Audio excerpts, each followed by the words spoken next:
Greetings, tribe family. So, what I wanted to do today, I was planning to do a a transmission on astrology, but I'm actually going to hold off on that and probably do that next week. Something else was brought to my attention that I wanted to talk about that I think is extremely important. It's also very important from a health standpoint as well as for the protection of your well-being and as well as your family. And that's what I want to talk about.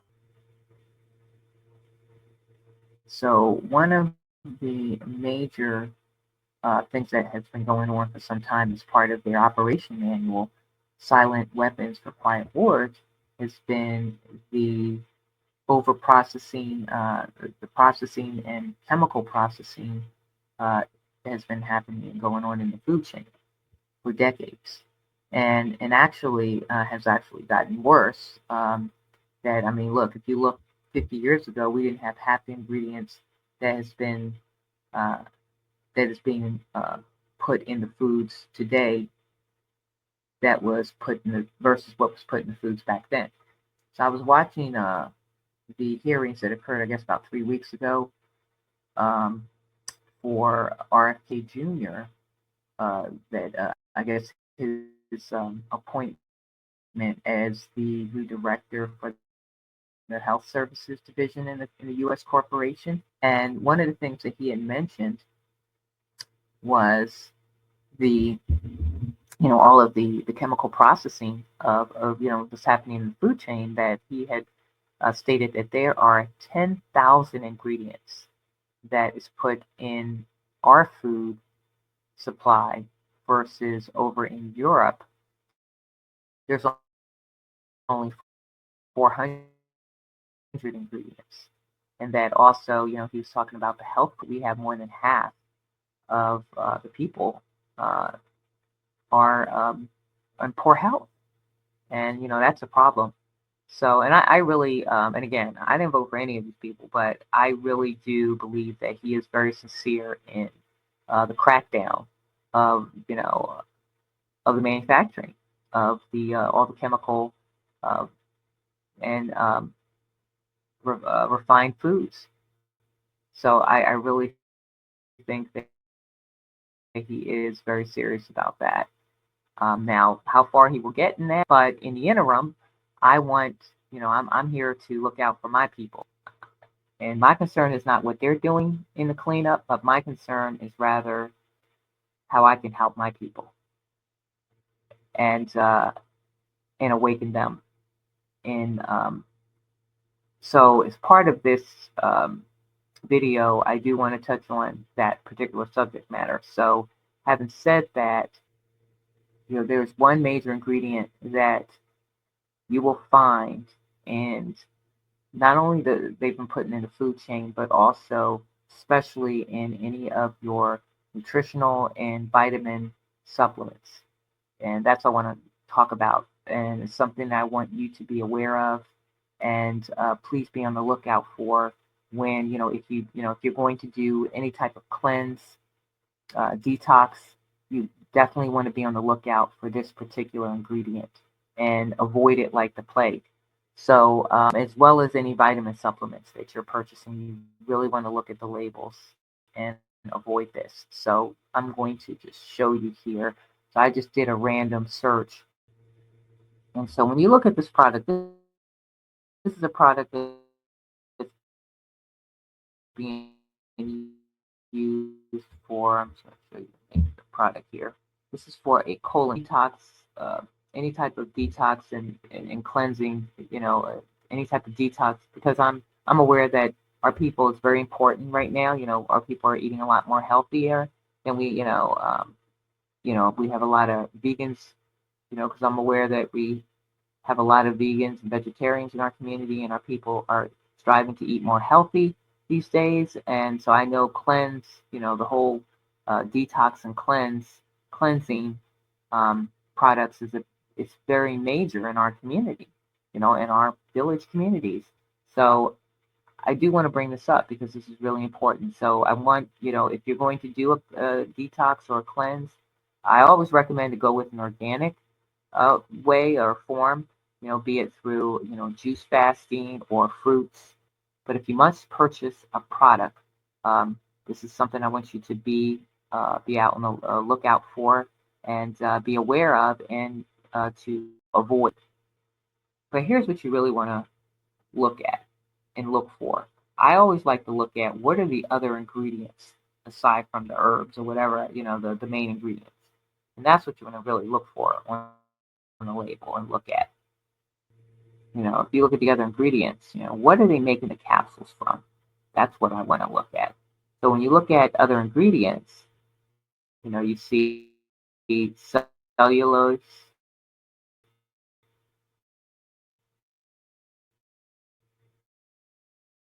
rice flour, and give me a second, I gotta share my screen again. Now I'm only going to show you two products here because you'll find this is a common ingredient in many of the products, whether it is you're doing a detox, um, you're going to find it in many, this common ingredient in many of the products, whether it's a detox, uh, uh, cleanse product, or a vitamin supplement. And if you notice, now this is a company that's been around for a long time. Uh, this company Solgar, and this is for a vitamin B12 supplement. And the reason why I like to bring up vitamin B is because vitamin B is a very important supplement that we really do need as melanated people. It's very important for our melanin. Um, and there's other forms natural forms through nature to get vitamin B, as well as all the other vital minerals, because that's what the word vitamin means. That's all it means is vital minerals. And these are all uh, vital minerals that are found in nature that we can get, that we really don't even need these supplements. And the reason why I recommend, if you can find it organically through nature, I recommend it. So I'll touch on that at the end of the video. But for all intents and purposes, for people that if you must, if you still prefer to purchase vitamin supplements, this is something that you really want to be on the lookout for. So if you look here again, it says silica. Okay. So if you look at silica, and silica, I want you to focus on that word as well. That's what we want to look at here, where it says other ingredients. Right next to vegetable steric acid, it says silica. Okay. Let me stop sharing my screen here. And I want to go look up the word on the GPT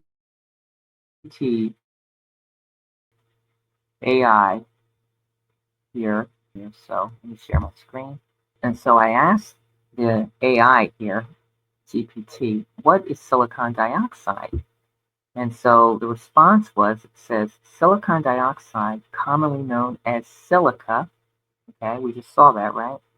In the vitamin supplement, because it's the same thing, is a chemical compound composed of silicon and oxygen with the chemical formula SiO2.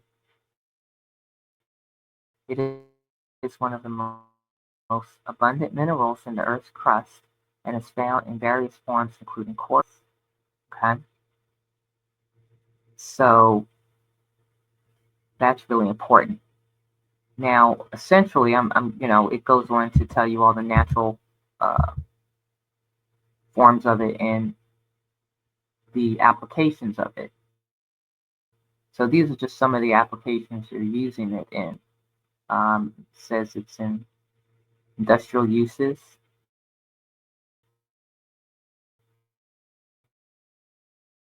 They're used in the production of glass, ceramics, and concrete.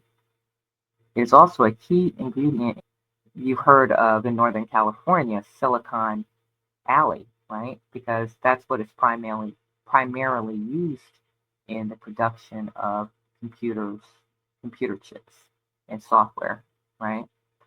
Um, Food and pharmaceuticals. In the food industry, silica is used as an anti-caking industry, or rather, food and pharmaceuticals. In the food industry, silica is used as an anti-caking agent.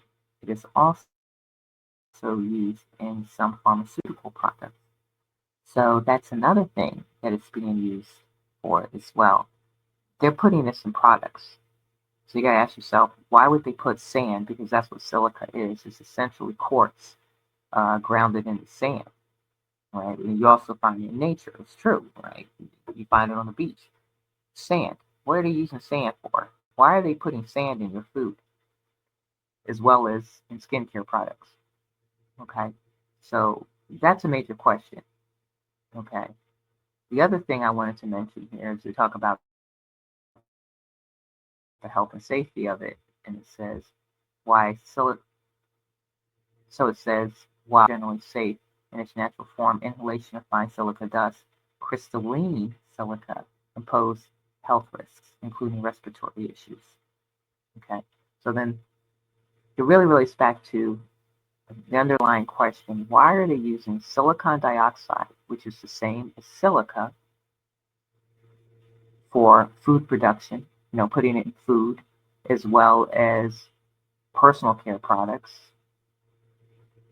and more importantly, or equally importantly, in vitamin supplements and nutritional products. And what is the point? What is the purpose? So I'm going to show you, so I'm going to share an article here. So this is an article that I found on the Gaia website. So Gaia uh, has been hypothesizing, and this article is more than 10 years old. It was actually published in 2013. So they've been talking about this for more than 10 years. So Gaia has been hypothesizing for a little over 10 years that humanity, that is, human being, is evolving from a carbon-based life form to a carbon and silicon-based life form. And so as you can see here in this article, dated back in 2013, they're stating the transformation from carbon-based to crystalline body, which is just a couchy way of saying silicon-based. So they're saying here in the beginning of the article, perhaps we can take a moment out to look at what our sources say about our transformation from bodies with a carbon-based crystalline base. So this is what a part of the agenda was back in 2020 of the program of when you remember they were trying to force that thing on the people. And because remember, they were saying that when they were doing autopsies on the people that had taken that thing, they were finding crystalline structures in their body, right? Because that was a result of that thing. But when that program failed, they had to figure out another way, right, of converting their converting a carbon being into this, what they wanted to. That was part of the program, of figuring out a way to convert a carbon-based being into a more silicon-based being. But again, that was just part of it, right? But the main purpose of the program was essentially to reduce the carbon footprint. Okay, and you hear them; they have talked about that quite often, right? So I'm not going to read this whole article, but this one section here that they say dimension is tenuous and cannot hold together in higher realms. That is why the changes from carbon-based cells to crystalline people. All right, in an effort to reduce the carbon footprint, they want people to ascend, that they need to become light bodies, light beings. Well, we're already light beings, right? We ascended here as light beings of light, right? We ascended to the physical realm, taking a physical body just so we could experience, right, the senses of what a physical form enables us to experience here. So I want to show you another article here. Let me share my screen. And it says carbon to become a conduit, possibly living off light or cosmic energy instead of food. Which I'm going to stop there. Now, here's the problem with this. You're able to live off of energy if you become, a crystal, or your body converts to this crystalline structure, which is essence. And the reason why um, I'm going to refute that is because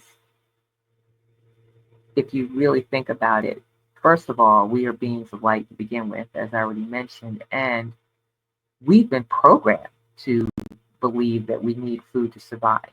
I mean, if you understand anything about Breviarians and Solarians, they've already proven that all we need to live on is energy, right? Any source of energy. So we've just been, again, programmed to think that we need, food as a substance. So the higher we elevate in consciousness, we're going to begin to understand more things about ourselves as beings of energy and beings of light. Okay? And this is all happening organically anyway. But their program is to have people think that they need to evolve into essentially a computer, um, or an inorganic being, in order to experience all of these other benefits of living on a cosmic energy, right? And so my question is, what is the purpose of all of this, right? So let's find out. We're going to go a little deeper here with the AI. So I'm going to share my screen. So it's part of the purpose of their attempt to convert people into this silicon-based life form. I guess the greater question is, what would be the ultimate agenda behind it? The ultimate objective. So I went on to ask the chat here, referred to as silica, which you saw on both of those products. But then I asked the question, well, what is silica? And silica, again, so I also refer to silicon dioxide, is a chemical compound made up of silicon and oxygen, okay, or sand, all right, essentially sand, and it's used to make microns. It derives from quartz, and it's used to make, it's used in technology, right, to make, in high tech, to make, not only in our food products, but it started out primarily being used in the semiconductor industry to make silicon chips for computers. So I went to ask the question, well, Why the use of silicon dioxide? And my next question was, does silicon dioxide have nanoparticles? And the answer is yes, silicon dioxide can exist in nanoparticle form, commonly referred to as nanosilica or silica. Nanoparticles, that's essentially what they are. They're nanoparticles. So, tribe, I wanted you to be aware of all of this because I know our people are striving to be a lot more health conscious in the community, in our village communities. So, if you are or if you must order any of those type of products, be it for a cleanse or a detox or even vitamin supplements, please just, just an FYI, be aware, read the back of the labels, and make sure you are not ordering anything that has silica. It's grocery stores. Just make sure you're reading the labels, Tribe Family, and anything that has silica or silicon dioxide you want to avoid because that's what it is. And nanoparticles that they're putting in the food now. So I'm going to stop right there. Thanks for tuning in. I hope you found uh, this transmission helpful and informative. And if so, please feel free to share and subscribe to my channel. And thank you so much for your support. I also want to give a warm shout out to all of my tribe family that have purchased t-shirts on my website. I really appreciate you. And just make sure, just an FYI, when you're caring for your t-shirts and you wash them, please wash them warm water or cold water, but make sure you reverse them and wash them inside out, those t-shirts, to keep the preserve the logo and the image on those t-shirts, the print. So that's it for today. Thanks again for tuning in, Tribe Fam. And as always, love, gratitude, and continued prosperity.